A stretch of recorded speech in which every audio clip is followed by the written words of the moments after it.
Well, if we're gonna find any ghosts, we better split up.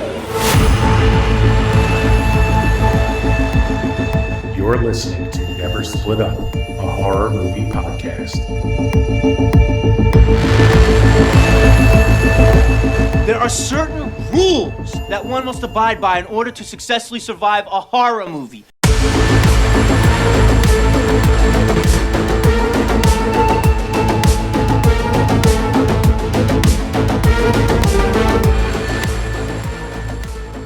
Hey everyone, once again to the Never Split Up podcast. This is episode 93. Thanks for joining us. Alongside me as always is Anthony. What's up, Ant? How you doing? I'm doing good. How's it going? We had some beautiful summer weather, so I'm thriving with the weather right now. Good movie to be covering with this weather. Yeah, we were thinking about what to cover next. We did a lot of new releases recently, and I said, you know what, let's do The Lost Boys. We did a poll, I think, last year, and it won the poll, but we had scheduling conflicts, so we never, or I think it came in like second place or something happened, but a lot of you guys voted to cover this movie, and we never got around to it, so we promised ourselves we'd cover it this summer because we definitely wanted to cover it, obviously, in the summertime. So really excited to get to this. It is The Lost Boys. I don't think we even said it, but Lost Boys, 1987. Yeah, 1987. If you guys haven't seen this movie, go see it. If you're a fan of vampires, if you're a fan of kind of good acting from the 80s, you know, it's got Kiefer Sutherland. Great time. Definitely recommend it. And if you haven't and you want to hear our thoughts, you can stick around and we will give you our thoughts. But for now, do you want to cover anything? I know you've been posting some stuff. Yeah, guys, so I ran some polls for some of our previous episodes. I have to run 28 years later, and I know what you did last summer, 2025. I was just nervous to run them too soon because they are very, very new, and our Never Split Up moments are major spoilers. So just a warning, I will be posting those this week. So if you haven't seen the movies, just scroll past quick because our moments spoil a lot of those movies. So those will be run this week. But I ran our Creature from the Black Lagoon, our 28 weeks later, and our I Still Know We Do Last Summer polls, and I won for the Creature from the Black Lagoon. I had the mark is just like trying to kill the creature without any logic. And then I also won 28 weeks later. I chose when the dad kissed the mom and then he got himself infected. But Nolan, you did win for I Still Know We Do Last Summer. Ray getting out of that truck and doing a repeat from the OG. So you won that one by a lot. So yeah, we ran those polls. I have more to come for those two new releases, and The Lost Boys will be coming out soon. So and then I'll run some polls to see what movies you guys want us to cover, what kind of episodes you guys want us to cover soon too. We're creeping up on some milestones and the spooky season, so we'll have a lot of fun to come. Yeah, for sure. We have a few more weeks until September. Once September hits, probably like middle September, we're really going to start getting into our Halloween stuff, which we have. I think we've already discussed a couple big episodes, so I'm really excited. And then obviously, like you just mentioned, we have our 100th episode coming out soon. This is episode 93, so that's going to be right in line with the Halloween season, which is really cool.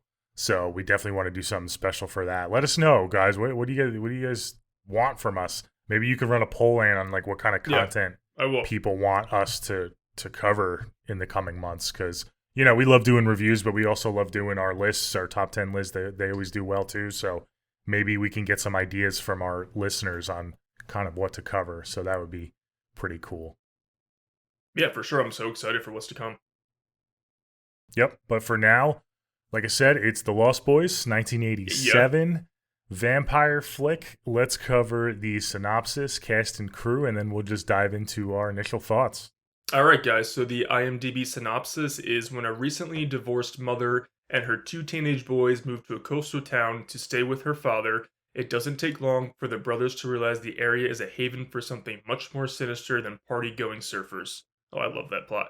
The director is Joel Schumacher. Oh, my guy, Joel Schumacher. And it stars, this is just an embarrassment of riches. It stars Jason Patric as Michael, Corey Haim, rest in peace, as Sam, Diane Wiest, like she was the 80s and 90s mom, Kiefer Sutherland, Edward Herrmann, Jamie Gertz as Star, the 80s icon Corey Feldman, Alex Winter. I could keep going, but it's just banger of a cast. And yeah, like Nolan said, it came out in 87. This is prime time's 80s. This is just like 80s encapsulated in a movie. It's so '80s. I love it so much. And yeah, this is like huge cult following of a movie now. It was a commercial and a critical success when it came out, but it wasn't like a blockbuster, but it has a huge cult following now. It's obviously a huge cult classic, and if you're a horror fan, The Lost Boys, and if you're an '80s or just pop culture fan alone, The Lost Boys. So I'm very excited to get into this one. Yeah, me too. I'm very excited. Like you said, it was a success when it came out. It wasn't like a huge blockbuster, but it's just so cool to see all of these actors signing on for a project like this. We look at this retrospectively, and in the '80s, a lot of crazy shit was coming out. So this was definitely the time to do a project like this. But when we get into the movie, it's like, it's just really cool how they were able to kind of tackle a vampire flick. It kind of tackles kind of the underbelly of like weirdos and alternative people that aren't really looked at very fondly. So it's cool. It's for us. It's for the horror geeks and weirdos and the people that don't quite fit in. And it's really cool to see like A-list actors, in this film and giving it their all. And that's, I think, why it has that cult following. Oh, for sure. This movie is so special to me. I cannot wait to get into it.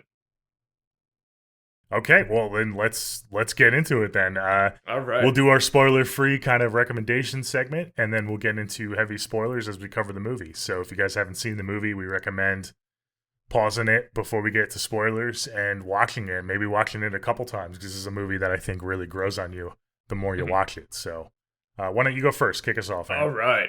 All right, guys. We have talked about some of my favorite vampire movies on this channel already. I mean, Salem's Lot, the OG, is my favorite vampire movie. 30 Days a Night is one of my favorite vampire movies, and now we're getting to my third favorite vampire movie, or it's my top three. The order of the stuff is whatever, but The Lost Boys is literally one of my favorite vampire movies of all time. It's in my top 5 favorite 80s movies of all time. It is so special. This is like a all-timer biggie for me. I grew up with this movie, watched it on repeat. My parents, thank God once I was a fan of horror, they took me to the video store, and this is one of the movies I walk by. I'm like, the cover. I'm like, oh, the VHS cover. I'm renting Lost Boys, and they're like, oh shit, good choice, because that's a fucking banger. So they had good taste. I watched this on repeat. I'm obsessed with every little thing about this movie. It's hot, sexy. You have the hot cast.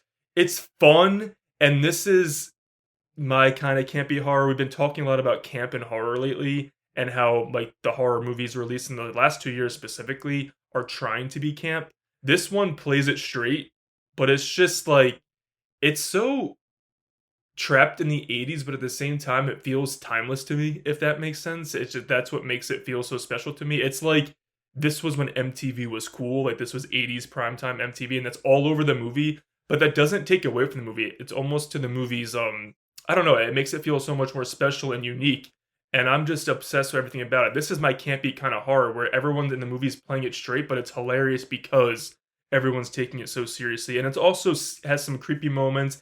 It has one of my favorite soundtracks of all time. It might be one of the best top 3 theme songs in a movie, in my opinion. It's just fun. This movie makes you feel like you're in Santa Carla. And I feel like the 80s and 90s especially, wherever they filmed these movies, they felt like real locations, and I feel like I'm transported there instantly. This movie is just a fucking vibe, and I feel like these movies today that have $200 million budgets, I'm like, oh, that's a set. Or that doesn't feel like this part of the country. What are you doing? And this movie, you just feel like you're on the California coast there. You're in Santa Carla, even though Santa Carla is a make-pretend town. I just feel like that's a real place, and I want to go there. So everything about this movie is just so special to me. I'm obsessed with it. I am truly such a huge fan of Corey Haim in this movie. He is my favorite part about the entire movie. I love everybody, but him as Sam just is so special to me. I grew up, and I was around when I rewatched it, I was eventually around his age, so I related the most to his character. I love how much he loves his dog, Nanook. I mean, I wanted a husky because of The Lost Boys for my entire life. I know he's an Alaskan Malamute, but once I saw this, I'm like, I'm getting a husky one day. And now I have a husky, and everything about this movie, I grew up with it, and it's a banger. It's one of my favorite movies, and I just don't even know. It's like, when we talk about Scream, it's hard to explain how much I love it. That's one of these kind of movies for me, so it's one of my favorites. I obviously highly recommend it. If you guys haven't seen it, just sit down on a Friday night, grab a drink, grab a snack, and you're in for just a fun vibe of a movie with hot people and sexy vampires, but not like too cheesy. It also they look like horrific when they are turned into vampires too. It's like horror and fun mixed into one. The finale's awesome. Everybody's awesome, and I'm in love with this movie. So it's one of my favorites. I don't have Okay. really anything negative to say about this movie Yeah, because it's yeah, such yeah. a vibe for me. Yeah. No, I mean, just to leapfrog and piggyback off you, I love this movie too, and it's a movie where even if you don't love it, it's really hard to critique because this Yeah. is such it's dare I say perfect movie, and that it's really hard to kind of go through and comb through. And I've said this before for the podcast, I like to have a little bit more of like a critic's eye for these movies, just so we have stuff to talk about, you know, whether it's like a nitpick here or there. There really isn't any in this movie. This is one of the few, especially horror movies, that I could sit down and watch at any time and not have an issue with any of it. This is one of my favorite vampire films as well. It's definitely in my top 4, I would say. Yeah. I'd have to really think about it, but definitely in my top 4, maybe my top 3 of all time. It's just, you talked about Santa Carla. It's I think that's really what sets this movie apart from others, especially in the vampire genre. I mean, it's so different, right? But the aesthetic and the vibe of where they live, where the location is, like every night's a party. It's like this weird family fun pier and boardwalk, but then at nighttime there's like this underbelly of just like weirders that come out. And it's funny because I think if this movie was made today, it would be like some pretentious thing where they like comment on that. But the fact that it was made back then, it talks about, without talking about it, how it's like there's this underground like thing like happening with these vampires, and then on the surface it's this family fun town. It's never like shoved down your throat, but they, you know, play it Right. very well in this film, which I think is needed today with some movies. I think some movies try to preach a little too much. 100%. But I think, yeah, like you said, the cast is just incredible. You know, Sam is kind of has your heart, like you said, and he's great. I love Michael. I love David. David and Michael are probably my 2 favorites in this movie for obvious reasons. Kiefer Sutherland just puts on such an iconic performance. His voice lines in this film, the way he talks, it's just like, it's almost like ASMR for me, the way he talks in this film. It's like so cool. It's awesome. And yeah, it's a great movie, guys. If you guys haven't seen it, it's not your typical vampire movie. I think it's a little jarring on your first. I remember seeing this movie for the first time when, I don't know how old I was. It was a long time ago. I was a kid. I wasn't like a young kid, maybe as young as you were, but I was a kid. And I think it took me a couple times watching it through to really have it fully sink in. It's jarring because the way it's edited and cut together, especially the first half of the film, it doesn't really, like I said, it doesn't spoon feed you anything. It just goes from here to there to there. But it's not chaotic. If you can follow along, it's great. But I would say if you haven't seen this movie, know what you're getting yourself into, because you're not supposed to know everything right away. It very much plays the story through Michael's eyes. You know, you understand that there's vampires from the get-go, but it like holds on to that for a while. So I love how it does that, and we'll get into it as we get into the review of the movie. But yeah, it's every time I rewatch this movie, I love it even more. I feel like it's one of those movies where, because the aesthetics are there and it's just like such a comfort summer night movie where you throw on in the summer, you just fall in love with it more and more. And I think that's why it's grown over the years. The last, we're going on 40 years now. Crazy. And, yeah, 38 years. Yeah. Last week, 38 years. So yeah, good time. So yeah, it's a good one, guys. Definitely check it out. Hell yeah. I like what you said. I really also think the brother relationship is one of, besides Sam being my favorite character, that brother bonding. I like how, we'll get into the movie, but I like once Sam finds out about Michael, it's not like a whole like 40 minutes until he's on his side. It's like they have one set piece, which is iconic. And then right then and there, he wants to help Michael. I love that bond. I just love how I want to be Sam, Alan, and Edgar going after the vampires, but also like I want to be David and I want to be a vampire too. It's like it's a good like it's just fun because you have both sides. You're like, oh, I could do that. I also want to be a sexy vampire and I want to do that too. It's such a vibe, this movie, and I fucking love it. And yeah, we got to get into Joel Schumacher. He has like critics, and rest in peace, Joel Schumacher, but he's such a fun director. If you look at his IMDb credits, I mean, he did like Phone Booth number 23. He did, Batman Forever and Batman and Robin, which are hated Batman movies, but he just knows how to have fun and like deliver camp. So kudos to him because he created such a vibe with this movie, and I instantly want to go to Santa Carla every time I turn this movie on. Yeah, for sure. I'm glad you brought up Batman. Batman Forever is actually one of my favorite Batmans. It's fun. Because it's so fun. I feel like he brought Lost Boys to Gotham in that like kind of like showing that underbelly and everything. It's so cool. It's so colorful. Like he brings the color for them, especially Batman Forever. But this looks like not like a dark and gritty. Like it's a movie that just knows what it is, and it just the color schemes fun. definitely. Yeah, I have it in my good. notes. They definitely play with the color schemes, like the ending sequence in the house, the red God, light so throughout. good. It's so good. Yeah. Oh. And dude, so guys, just watch this movie. Yeah, watch this please. Movie. Spoilers ahead. Yeah. We're gonna get into it. What did you think about this opening sequence? It's quick, but I think it's pretty effective, right? It's super effective. Me, like I'm a whore for title drop too, and the way that Lost Boys pops up on the screen, gives me chills every time. But I mean, you have the soundtrack, you have the iconic song "Cry Little Sister" over the opening, and I just love how they don't you get to see the amusement park and the rides, and it's such a cool vibe, and it doesn't show anyone, it doesn't show who's doing the killing in the opening, but you get the vibe, you get the close up, it's just such a good, it's so well filmed, the zoom in to the guy who's getting killed. I just love it so much. And yeah, it's I think it's expertly done because I didn't want to see David right away do it. We got to see David on the boardwalk, but we didn't see who was doing the killing right away. I thought that was excellent, the build up to that killing. Yeah, again, it was quick, but I think super effective. You pretty much know.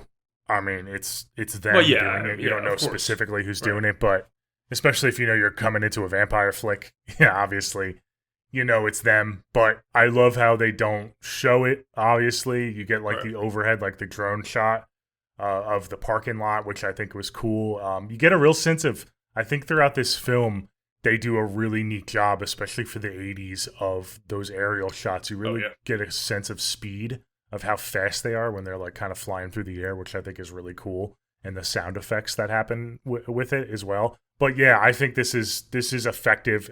Like most of this movie, it doesn't waste any time. It doesn't have like a long drawn out scene, but it's funny because again, this is just movie making magic, right? The way they were able to edit this movie and make this movie. It's not very long. It's just over an hour and a half, but it feels longer in a good way because it's so memorable. And Santa Carla, the scenes of Santa Carla on the pier at night are just so memorable, even though we only get maybe a few scenes in the entire movie. You obviously have the iconic, saxophone guy.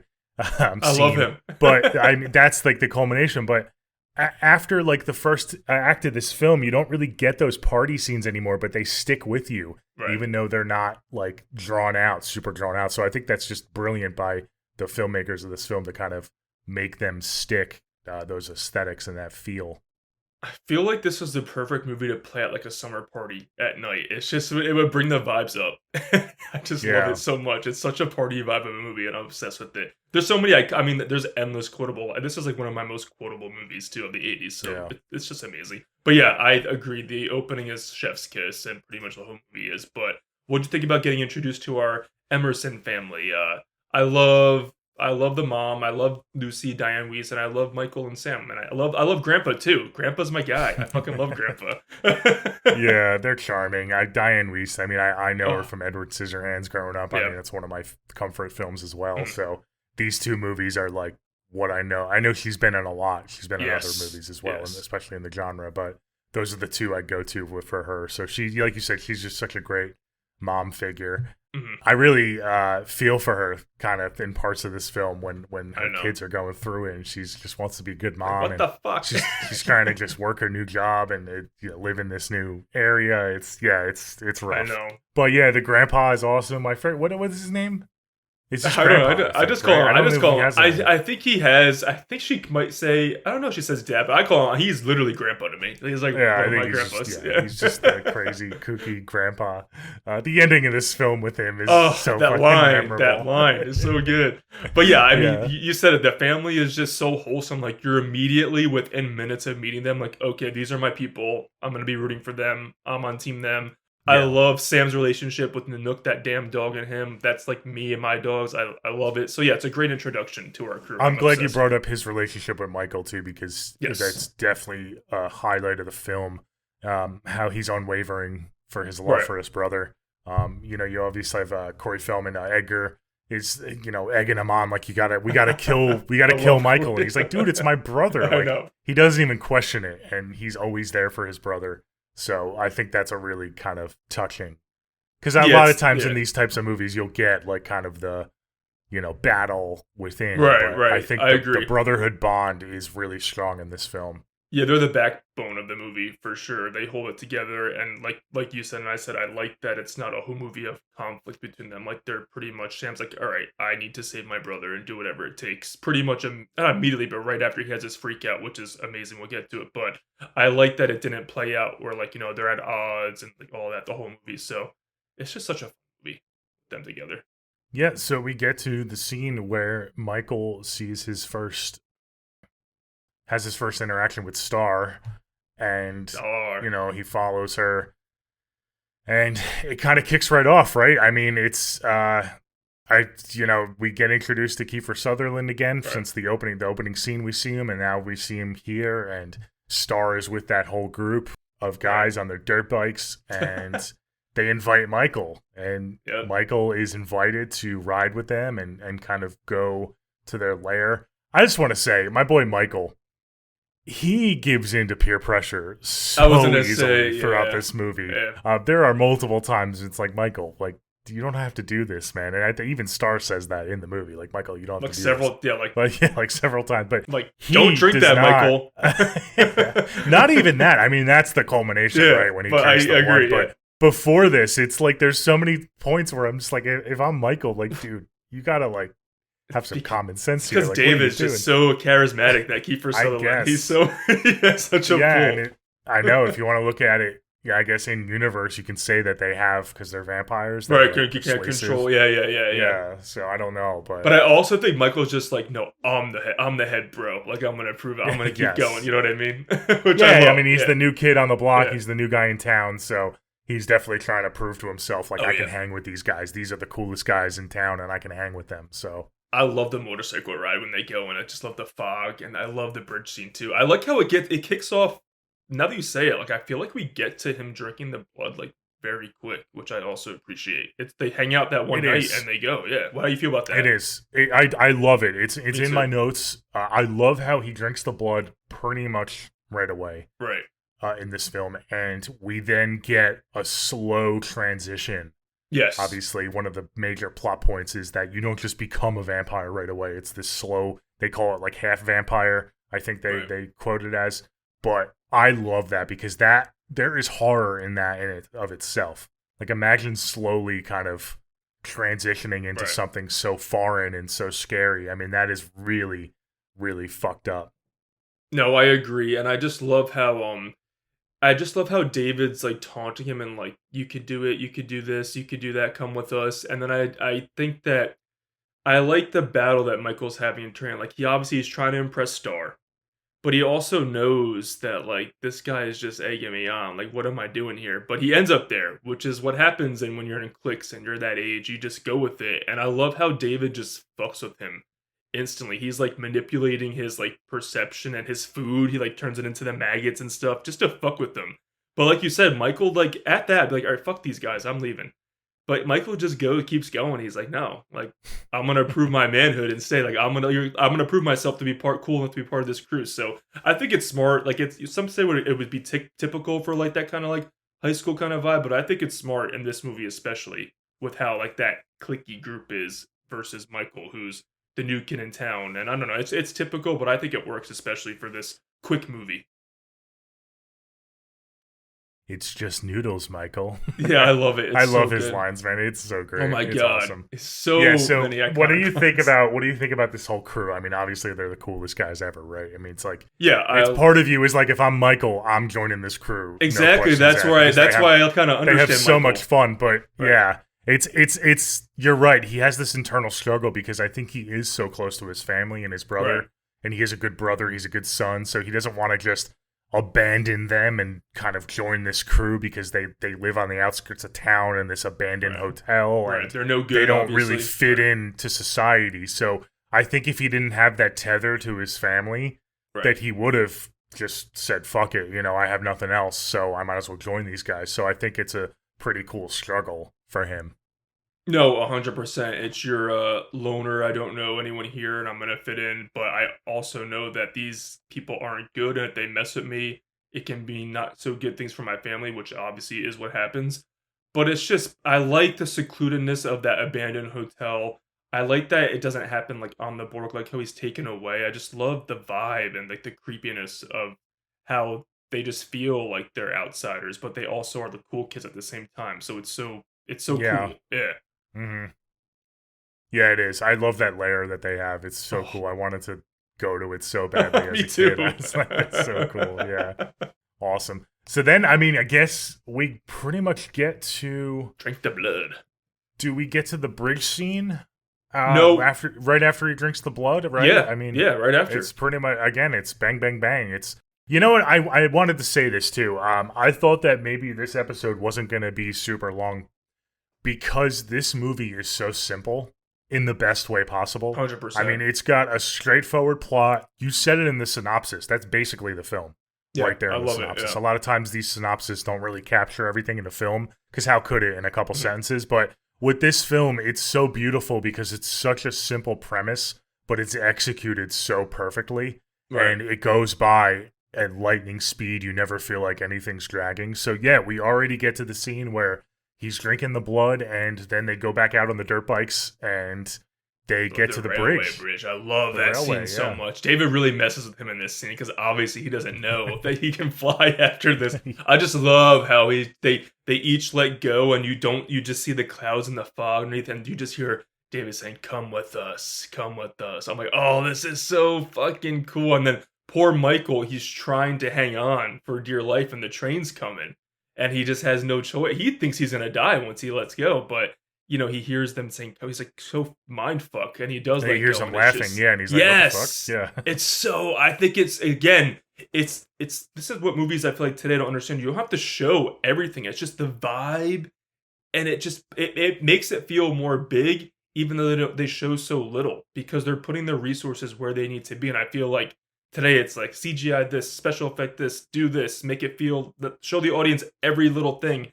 And it just looks nowhere near as good as it did in the 80s and 90s. So I'm like, fuck yeah, this scene. When I rewatched it, I'm like, this is a movie. Like, this is primetime movie to me. So I'm obsessed with the way this plays out. Yeah, me too. I love it too. So what do you think of Star up until this point? Because I'm a little conflicted on her character. I feel like she definitely could have did a lot more in these scenes, but you get later. We'll just jump ahead. She explains to Michael, why he was brought into the group.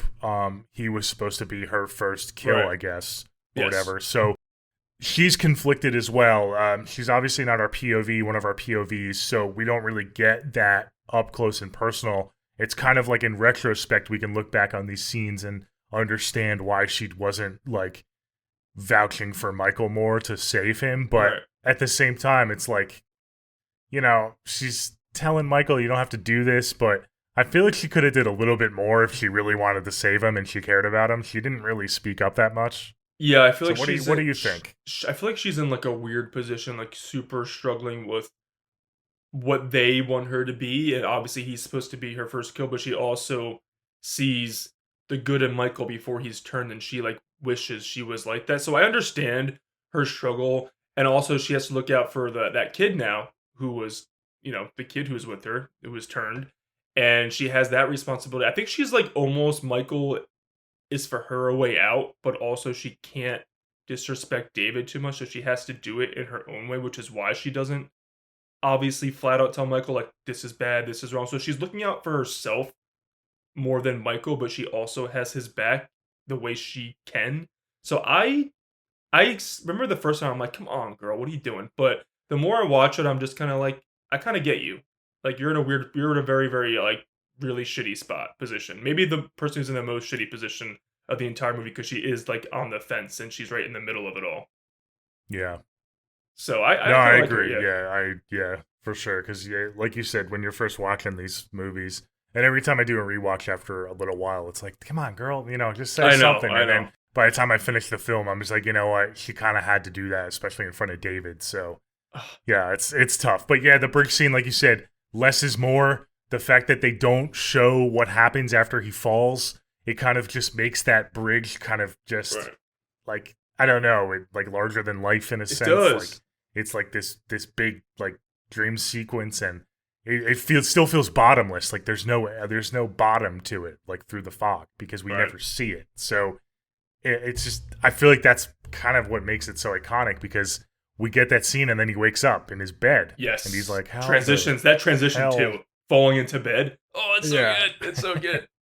And you're like, did he just like take mushrooms or something? Right. Like, did he trip? Was he tripping? Was he dreaming? Yeah. Like, I love, and again, like you said, it's not, we know because we're watching like we know what's going on, but nothing's ever just like flat out given away. Like, it takes time to like really like answer everything. And I like that. And I also love our little Edgar and Alan and Sam. First of all, I know you like, I don't collect comic books, and every time I watch this movie, I'm like, I want to go to like a comic book store because it's so fucking awesome when he hands him all the vampire comics. I just love the vibe of that. And that's when Sam starts reading about, creatures of the night and the vampires. It's played out so well before Sam's first interaction with Michael as a vampire, which is one of my favorite parts of the movie. Yeah, I agree. I mean, we know obviously what's going on. Again, we know we're watching a vampire flick and that they're vampires, but I love that it commits to the bit of not revealing them specifically, because we are following Michael and he doesn't know what's going on. So when it does have, we do get that big reveal, that infamous scene in the woods, it's awesome, because although it's not a surprise to us, it's still impactful because you've been with Michael this entire time, and now he's finally seeing the horrors of what's going on. And so I think it was a great move to kind of not show us either as the viewer until that moment. I think was really smart. But yeah, that scene, the comic book store scene, is awesome.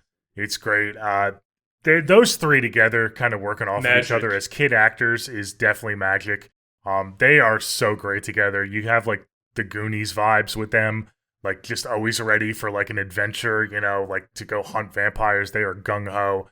And I love how just like right off the bat, they're just like, yeah, there's vampires. Like we're confident. They tell Sam right away. Like this town is full of vampires. And it's like, okay, are you guys the only ones that know that? Like what's, And I love how they play it off the vibe of like their comic books, like they're reading too much comic books, like haha, like, and it's just so smart because Sam, they see like on the billboard like the myrtle capital of the world, and then Sam, you can tell Sam's like a little scaredy cat. So I like how when he starts reading the comics, he gets in his head about it, and then when he sees Michael, it's just chef's kiss. He's like, oh my god, Michael, what the fuck, you're a vampire. So I think the build up for Sam, like the characters in the movie, it's smart with how it builds up to like revealing it about all.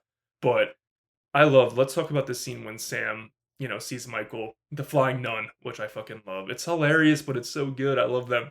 I love the scene. You had Sam dancing and singing in the bathtub with Nanook right beside him, his protector, and Michael comes home and he gets the urge for, the kill. And I love how it's filmed when he walks up the steps to the bathroom to get Sam, and it's just like he's fighting it, but he can't help it. It's just the way it's shot is so well. And then my boy Nanook is a protector, and he intervened. I was nervous the first time. I'm like, please don't kill the dog, please. But, of course, no dogs killed in this movie. But Nanook intervenes, and he stops Michael. He bites him, actually. And I love how Sam, and he's so mean. Instead of asking Michael how he's like, what the hell did you do to my dog, Michael? What the fuck? I'm like, yes, these are the correct questions to be asking in a horror movie. But I love it, and I love how Michael is just kind of like, I don't know what happened. Like, I try to hurt you, stay away, but like help me at the same time.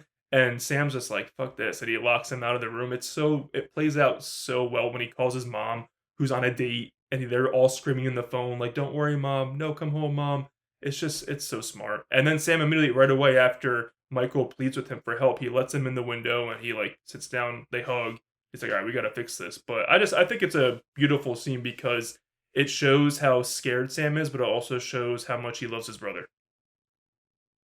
I agree. Yeah, I think Sam is really. I think they're both solid in this scene. This is one of my favorite sequences too. I think this is the scene that I really fall in love with Michael though. Yeah. Because his acting in this sequence, like you said, going up the stairs and that internal struggle, you can tell he doesn't want to do what he's about to do. He doesn't know what's going on. It's not even like he knows he's a vampire and why. He doesn't know why he's having these urges. So that must be so terrifying. And then, yeah, on the phone, when he's on the phone with the mother, and Michael is, I think he's hanging onto the phone and he's outside the window, like he's being swept away. He doesn't know what's going on. And this is actually like one of like the one line where he's like, I'm your brother. Like, I'm not I'm not a vampire. I'm your brother. Let me in, please. And the emotion in his face when he says that and in his line delivery, I'm like, oh man, just let him in, Sam. Like he's not going to hurt you, He's just scared to death. And I love that Sam, obviously lets him in and they share a moment. And by the time the mother gets home,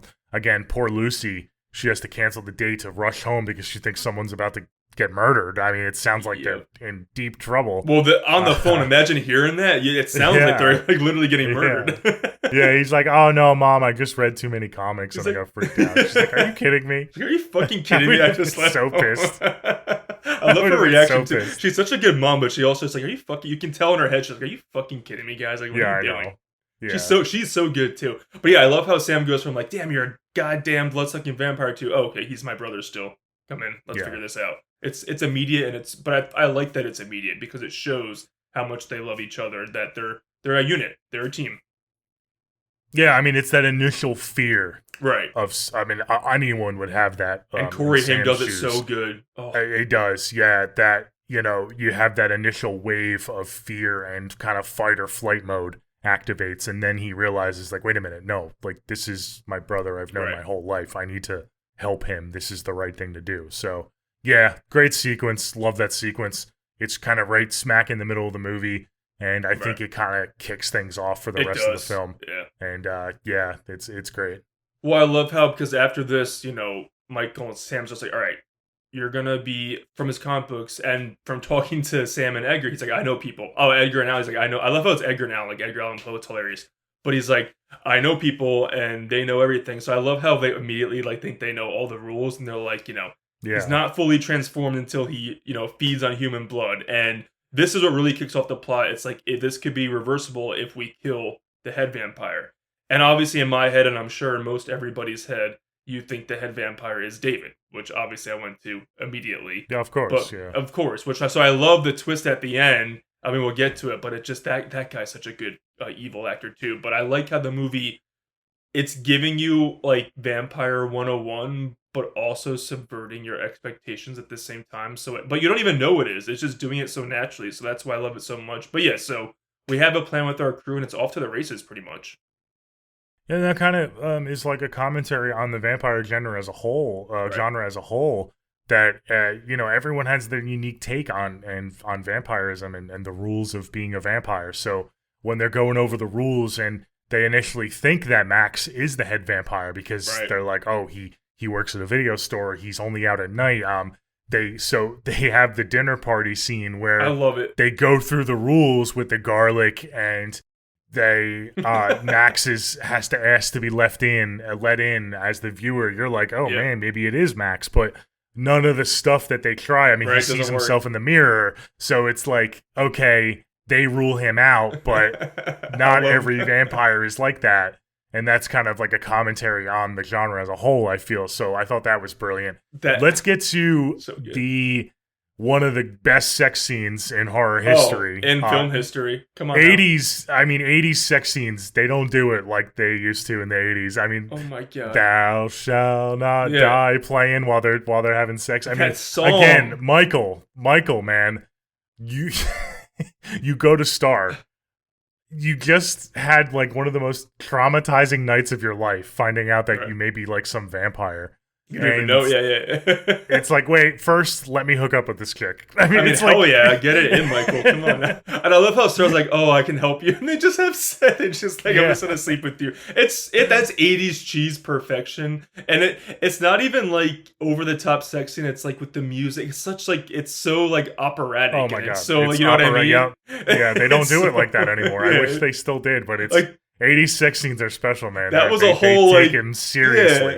Yeah. Like it's a giant big set piece with That's what I'm saying. with the clouds going through the clouds and the music playing. It's like I love fucking it. amazing. I love Yeah. how you go right from the comedy, which I think is comedy gold when Max is invited to dinner. I like how they have the initial, suspect him of being the head. I'm like, oh shit, he did talk down to the crew earlier and say, get out of here, and they listen. So that was smart. But I love how we go that whole comedy sequence, and then Michael just goes to Star, and you have like the sexy scene, it's not even like sex. This one's just like sensual. It's like very sensual, Yeah. and like It I is, love it. yeah. It's very well directed. I will say, very well directed. And then, after that, we get the gang back together, going to. I love the lair too when they go. I just love that sequence. But you're right. It's like all these different kinds of scenes that shouldn't work one after the other, but it just it blends so perfectly. That's what Yeah. it's a perfect blend of all. I also humor wanted to and see vibes, the while we're still in the dinner scene. This is my favorite scene of Edgar's, Corey Feldman. I think this is He's Corey so Feldman's good. kind of. This is Yeah. where he shines the most in this movie. He's I so agree. funny. He gets so The little that's looks his he lines. gives to Sam, yeah. That's his like acting little like whatever his role right there. His whole role Showcase, is like yeah. showcase. Do his Yeah. little reel with that showcase, but I love it. And you think like, oh, garlic, I bet you hate that. He's like, no, I love it. Like he's choking, and then it's like, oh, bad breath, and you just pan up and it's the dog. It's played up so well, that whole sequence. I love it. But yeah, we get the sex scene, and then we pretty much get, David and the gang attempting to like push Michael into killing, and that's when how do you feel about when because we actually didn't see the vampire faces until like very late in the Yep. movie. So when they try to push him to kill, they reveal their true monster vampire faces, and they show their ability to like fly, and they murder those whatever the kids, teenagers partying. I love that sequence when you finally see their monster faces. I thought it was very good makeup and vampire effects. Oh, awesome. Iconic. So I mean, good. Kiefer Sutherland, that shot Oh. of Kiefer in the vampire fangs and the makeup getup is just, chef's kiss. It's so iconic. I want to get like a poster of him. I was gonna say, like, I have Salem's it's Lot, so but good. like, I'm waiting for Kiefer Sutherland to be tattooed on me at some point. Oh my like, god, 'cause yeah, it's that would have to go. Yeah, if I was doing like a horror like portraits, that would have to be like at the top. It's on of the my list. It's on the Yeah. list. It's so cool. And again, like I said, the fact that they commit to it for so long and we finally get the reveal. Because at this point, you're thinking maybe there is no reveal. Maybe they just Right. have normal faces. They don't really have fangs. Because again, in the vampire subgenre, I mean, anything goes really. So, I could see people for the first time saying, okay, these are just vampires that look normal all the time. So it is, we know they're vampires, but to actually see it and to see the transformation and to see them killing these poor innocent people is so effective because we get it so late in the Right. film. And it's also so special because you have Star. I think that little boy's name is Laddie or whatever. Yeah. And Michael, they're like partial. So you have like the partially transformed and the fully transformed, and that clash with like they want to go back to being good, and you have the ones who are fully transformed, like we're on a murderous rampage, like let's go, join us or die.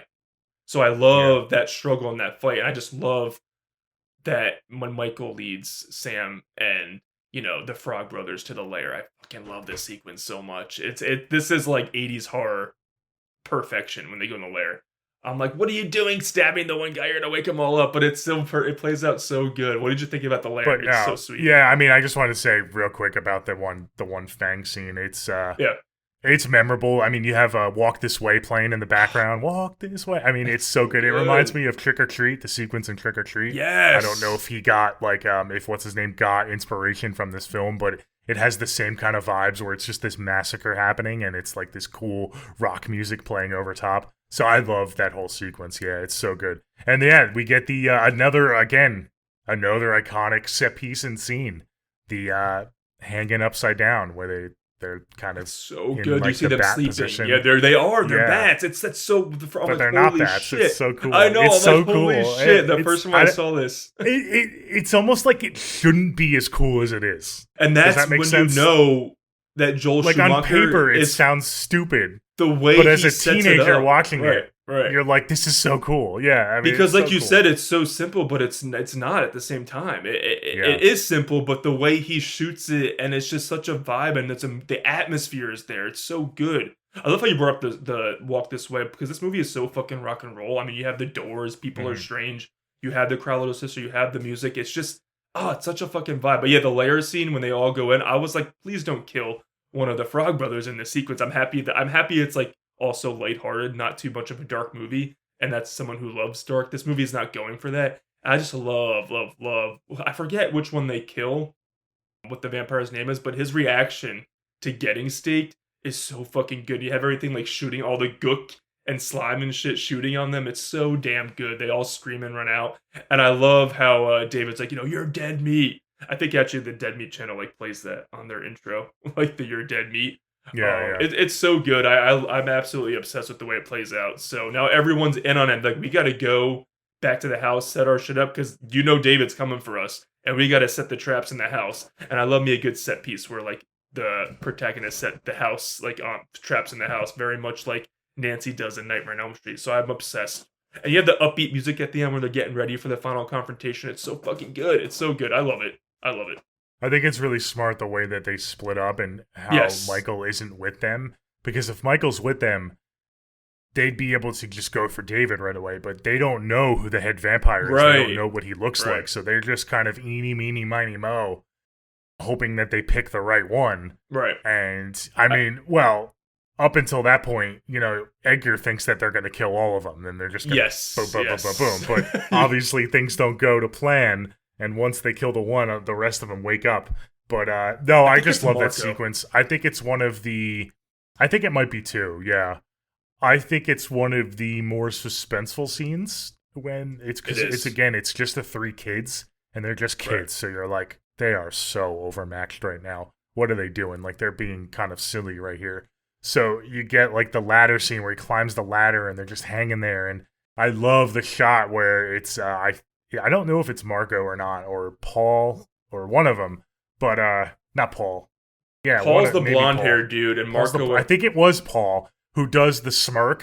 Yeah. It's like the reverse smirk. I don't know how they pulled that off because they're upside down, but it's so. I think you're right. I think that's Paul. I think Marco, Alex Winter, like Bill and Ted with. I think he's the one who does get staked up. But you're right. I love Paul's smile, and that it's so creepy. And I think you might be right that this is the most like pure horror sequence of the movie. The shots of them hanging, it's so cool, but it's kind of terrifying. It's scary. I was scared as a kid. Completely motionless. Yeah. You don't know if they're awake or not, or if they're just fucking with them.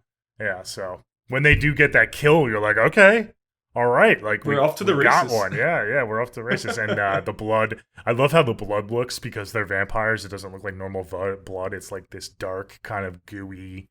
I don't know, like it's like slob. Kind of like I don't know what. I like it. Yeah, it's cool. Yeah, and it's all slime. Like, oh man, guys, gotta go home and shower. But I love the build up to the final confrontation. I'm so happy they leave Nanook outside, and I'm like, guys, come on, the vampires are flying towards the house. Get the dog. And Sam is my boy. Sam and Michael, to your credit, Michael is a great brother because he risks himself to go save the dog and bring him inside before everything happens. Such a good start to that sequence. I love it. And Nanook even gets a fucking killing in the third act, which I love. I love that so much. It's just so much fun, this third act. This third act goes crazy, man. I mean, it's bonkers. It's bonkers, yeah. I mean, like the two deaths, the tub where with Nanook and the beheading are both just insane. It's almost it's borderline unexpected how hard they go, like with the blood everywhere and everything. You're like, holy shit, like they are going for it. It's really cool though. I am every time. It's like a fist bump third act where you're just like, yes, get him, kill him, do him. I like you have the one liners like death by stereo. It's just everything is so fucking iconic in this third act, and I love the ending when the mom and Max come home. It's just so good. But what do you think about the fight between David and Michael and everything? I thought that again. Perfect chef's kiss. I love the confrontation. I mean, I feel like the first couple times I watched the film, I would have liked it to go a little bit longer. I get that. It was a little quick, but I understand why it's quick because the longer you go, the longer you're like, David Is it too should win much? out. Right. Is it too much? Right. David's more powerful. He's a full-on vampire. He's been a vampire for Right. presumably a long time. So I think it made sense for David to kind of die relatively quickly. Michael was able to kind of get one up on him really quick and just kind of surprise him in a way. So I think it was fine. I think the build-up was there, and they fly at each other and they have the clash above the living room. I think that was really epic and iconic. Yeah, the first couple times, I think I wanted it to be a little longer, but I think I've reversed my stance on that, and I think it's enough for me now. Yeah, I remember being a kid like, oh, I wish want them to fight, but it's in reality like it's gonna be a quick thing because they're fighting to the death. Like obviously Michael's rejecting David, like you're transforming or not, so one of them has to die quick because they're not gonna make it long. And I love how David gets impaled on the antlers, and also it's subvert because we're like, okay, cool, like we killed the head guy, like the movie's good, like happy ending, but it's not done yet because we have another reveal, which again I think is fucking amazing. So I like how you think like, oh, that was quick, like okay, but you're like, oh no, we're not done yet. We're not done just yet. It's so good. No, it is. So Lucy and Max get home and they're like, what the fuck is happening? Yeah. And it's very telling that Max just books it right for David. Yep. And sees David, and then at that point he's just like, he's almost like a disappointed father. He's not angry, he's not mad. Because obviously these aren't like his real kids. They're just another batch of boys that that he groomed and turned into vampires. And I love not only the reveal of Max, but I kind of love the little bit of lore and storytelling of why the events played out the way they did. So we go back to the beginning where Star says that he was supposed to be her first kill. Mm-hmm. I guess along the way, Max connected the dots and found out that he was Lucy's son. Right. And that's why they kind of said, okay, they're not going to be her first kill. We're now going to like turn him. So I love that, how that's explained after the fact with Max. And so Max basically is saying, I want Lucy to be a vampire with me. And the best way to do that without against her will, like I want her to do it willingly, is to kind of turn her sons into vampires. Right, so she has no other stay choice. with them. Right. So she has no other choice, which again, it's like, is that better? I feel like that's worse. Like, just turn her against her will. I feel like that's a little bit better. But I guess because of the process, like you need to like kill and have your first kill in order to fully be a vampire. He didn't think that she would do that unless her sons were fully on board. So I thought it was brilliant the way that was kind of revealed. And I love his he's monologuing, but he's killing it in this he's killing his monologue. I like how we find out, we even get the answer that he passed like the boys' tests because he was invited in. So it made him immune to all those tests, which is, to me, that's so smart. And I just also love how Lucy, the mom, she's such a badass. She agrees like right away to save Sam from being killed on the spot by Max. She's like, just take me, like, I got you. Like, I'm gonna go with Max and you can I just love how she's such a mom, and right away she's like just doing whatever she can to protect her kids. And I just fucking love the reveal of before she gets turned, it's fucking Grandpa who saves the day and crashes the truck through the wall. He's so fucking, it's so good. And then Max gets impaled with the fence post. I actually didn't need a whole nother big fight with Michael and Max because we just got a fight with David. So I thought the way it played out was again very unique, that Max was just taken down by this ordinary family because of how much they love and support each other. So it wasn't too cheesy over the top with that, but you just felt that because of the whole movie, you saw how they interact with each other. So I love that. Yeah, it's really funny the way the grandpa just kind of rams into his own house. At first you're like, what the fuck? Why would he do that? Like, he doesn't know what's going on inside. But then there's the reveal of him drinking in front of the fridge, and you find out that he knows that there's vampires in town, so he knew what was going on. Good. It's just, and then you get Michael, Star, and Laddie, like they go to normal right after Max dies. So he was the head vampire, and then like you said, the grandpa. You end the movie on one thing about living in Santa Clara I never could stomach, all the damn vampires. I'm like, oh, that's such a mic drop, that last line of the movie. Then you get the People Are Strange song again at the end. It's so fucking good. This is perfect. I'm sorry. There's no notes. Yeah, I agree.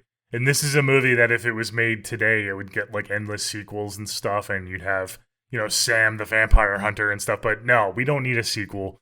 It would be great to have one back then, maybe, Right. like have a second one, but this movie is just wrapped up nicely in a bow. It's dark because we know that there's more vampires out there. He's not the only head vampire. I mean, it sounds like Santa Carla has been infested with Right. vampires, for a long time. So, yeah, and the family is together, and Star and Laddie are saved, and we have our nice happy ending.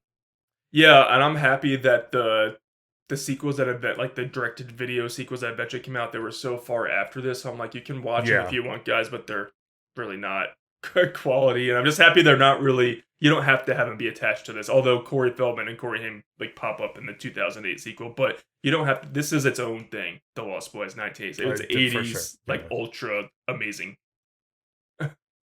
Yeah, so that's it, guys. That's the Lost Boys. That was a fun discussion. I love how we both just gush over Just this movie. there's no other way to do it. So it's top 3 vampire. You have Salem's Lot, 30 Days of Night, and this Lost film. Boys. Yeah, I don't know if like Lost Boys or 30 Days is because if you see the trend, like those two movies, 30 Days is a very like gory, like kind of really like serious, creepy vampire movie, and Salem's Lot like that 70s atmosphere horror, and then this one is a completely different tone where it's like a horror comedy. So I have a little bit. They're very different vampire movies, but I love them all 3 of those. Okay, that's it, guys. So let's get into our never split up moments. Okay. You said you won a couple polls, so I'll let you Yes. kick it off and pick a moment first. Okay. There's a few to choose from, I think. Yeah, there is a few. I'm just trying to think if I want to go with Michael, like with being pure pressure, if I want to go like an actual like fun like set piece kind of thing. I think I have to go with Michael because I'm okay with him going with the group at first because he wants to try to fit in, but like after you see your food get like turned into maggots and all that, and you still drink that wine blood, I'm like you're really like trusting this guy who's been fucking with you for a lot. So I don't blame him for like trying to fit in, but I do feel like me in Michael's shoes, like I don't care how much I'm trying to fit or how much I'm trying to be like, yo, I'm the top dog. I'm not drinking some drink that some random dude gives me like that. So I know we need that for the movie, but the fact that he does it even after Star says you don't have to do that and he still does it, it's like maybe I don't know, like I'll be like, you drink. I don't know. I would just have to have someone else with me to have a couple testers and go before me, but I wouldn't drink that. I don't think I could drink that. So I'm gonna go that he does drink the drink. I know that's for the plot of the movie, but he doesn't. It's not like he takes 5 minutes. It's almost like instantaneous, really. So that's gonna be my moment. Like he definitely has way too much trust in other human beings, or not human beings in this case. Okay, I think it'll be fun if I stick with Michael. I think it'll be a little fun poll. I'm going to take it up a notch and go to the bridge scene. I think Michael trusting them to jump off a bridge and hang off a bridge is just insane, wildly insane. I mean, drinking a drink is one thing, but at this point, he doesn't know he has any sort of powers, so it's Right. not like that. He doesn't even know that they have powers. Talk about peer pressure. This is just like he could have literally easily just died Yeah. right there, and it's like for nothing. I mean, all because David is this cool dude that tells you to do something. It's Right. that classic saying, if like I tell you to jump off a cliff, would you? I mean, Right. Michael would, and it with no questions asked. And yeah, he was scared, but he still did it. And it's like, okay, dude, you literally could have died right there. Well, What the hell were you thinking? I love how the Never Split Up podcast just gave a life lesson. Don't give in to peer pressure with both of our For Never sure, Split yeah. Up moments. Yeah. Oh boy. Okay, so that'll be fun. So look out on our social media for that poll. We'll post that in the Yeah. coming days or weeks. Okay, let's get into, I guess, our scores. Do you want to go first? Yeah, I can't remember because I know I gave Salem's Lot like very high nines. I know I gave 30 Days of Night like a 9 point. I don't know. I gave them all both in the nines, so I can't remember where I gave those. But this is like, to me, it's one of the most rewatchable movies of all time, and that's very important.